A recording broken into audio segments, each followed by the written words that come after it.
প্রিয় তবু ভাই, ময়না হত্যার বিচারটা এমন ভাবে করেন যাতে বাংলাদেশের আর কেউ দর্শন করার মতো সাহস না পায়। বাংলাদেশে যখন কোনো বিষয় নিয়ে ইন্ডিয়ার সাথে ঝামেলা হয়, তখন বাংলাদেশের বাকি মানুষ বলে ইন্ডিয়ার জন্য আমাদের ব্রাহ্মণবাড়ি যথেষ্ট, কারণ ব্রাহ্মণবাড়ির মানুষ 10 টাকার জন্য মানুষ মারতেও দ্বিধাবোধ করে না। গ্যাঞ্জাম সবসময় থাকে। তো এমন একটা বিচার, ময়না হত্যার বিচারটা এমন ভাবে করেন যাতে বাংলাদেশের মানুষ বলতে পারে যে না, তারা ঝগড়া বিবাদ না, তারা ভালো কাজের মধ্যে আছে, তাদের মধ্যে প্রতিবাদও আছে।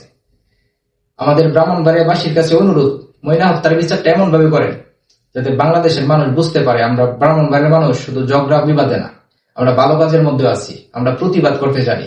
আর প্রিয় তবু ভাই, আপনার কাছে অনুরোধ, আপনি যেহেতু এই মামলাটা লড়তেছেন, এমন ভাবে ভাই একটা সুষ্ঠু বিচার করে দেন যে অপরাধী যাতে বাংলাদেশের মানুষ একদম সুযোগ হয়ে জায়গা, দর্শন যে ব্যাপারটা এটা যাতে তাদের মাথায় না ঢুকে, দর্শন করার সাহসটা যাতে না পায়।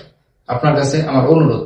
আর প্রিয় ব্রাহ্মণবাড়িবাসী, আপনাদের কাছে অনুরোধ, এই বিচারটার সুন্দর একটা বিচার করেন যাতে বাংলাদেশের মানুষ সুযোগ হয়ে জায়গা।